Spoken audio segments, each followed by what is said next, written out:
On est là pour veiller à la sécurité des gens, et on n'a pas envie non plus de se faire sauter. Putain, les jours, bâtard. Nous avons 4 à 500 kg de munitions qu'on va détruire aujourd'hui. 3, 2, 1.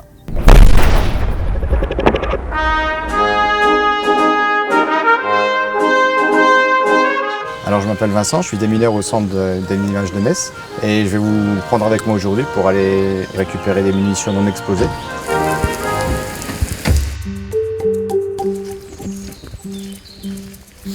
Donc là on est sur la forêt domaniale du Mortom, à une trentaine de kilomètres de Verdun, là où il y a eu le plus grand nombre de combats pendant la Première Guerre mondiale, durant l'année 1916 notamment.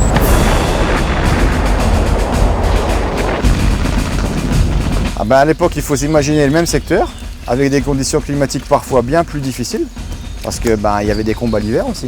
On est dans l'Est, donc le froid, la neige, la pluie, les oiseaux, il n'y en avait plus, les arbres, il n'y en avait plus, et c'était complètement désert. Lunaire, donc il y a à peu près 60 millions d'obus qui ont été tirés sur la zone de Verdun, et à peu près un quart qui n'aurait pas explosé. Oh, magnifique celui-ci.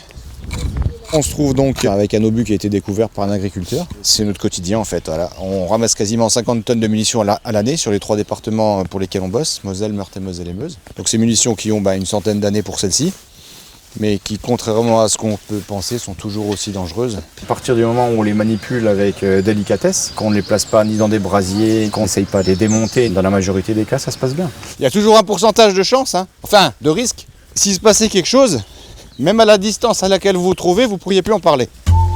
Putain, les jours, bâtard.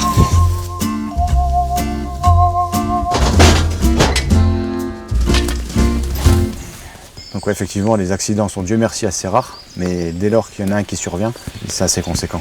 S'il pète à même le sol, effectivement, on est sur plusieurs centaines de mètres de projection d'éclats. Ouais. Et c'est justement ces éclats qui peuvent blesser grièvement, à défaut de tuer.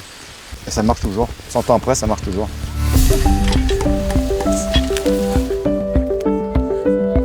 Ici, on a déjà vu des élèves ramener des obus à l'école parce qu'ils étudiaient la guerre de 14-18. Ils prenaient l'obus, le mettaient dans le sac. Et 1 heure après, on nous appelait parce que le collège était évacué. Ah oui, non, mais ici, les gens sont nés avec, donc pour eux, il n'y a pas de danger. Pour eux, c'est des gros cailloux. Nous, on demande aux promeneurs justement de ne pas y toucher, mais de les signaler. Donc les signaler au maire de la commune et à charge pour nous après d'aller récupérer la munition là où elle a été trouvée. Les plus grands spécialistes nous parlent de plusieurs siècles encore pour nettoyer tout ce qui se trouve encore dans le sous-sol.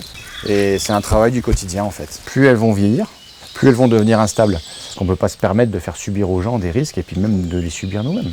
Si on devait les détruire les unes après les autres sur le terrain, vous vous rendez compte que c'est pas possible. Donc on est obligé de les transporter et de les détruire en quantité bien plus importante.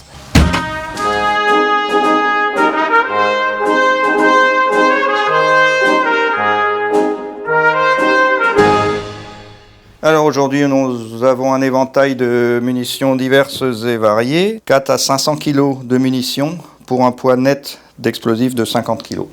Donc ce sont tous des engins qu'on va détruire aujourd'hui. La plus dangereuse, c'est la confection du fourneau en fait, dont on ne sait pas dans quelle position se trouvent les éléments internes. Et c'est plutôt cette phase-là qui est risquée.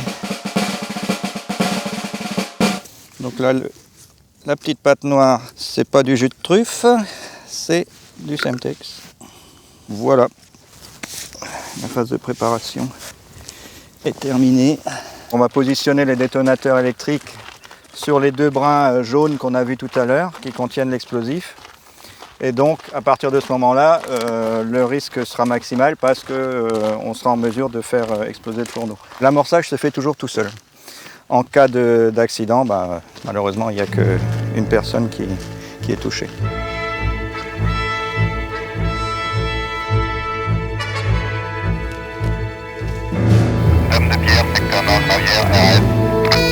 Reçu pour Pierre. À tous, tir dans 1 minute au top. Attention, 3, 2, 1, top.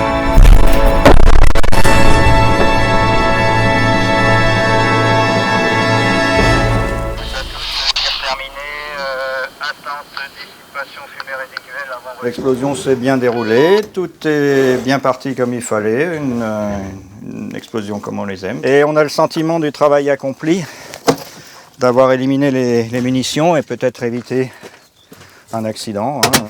Vivement la prochaine.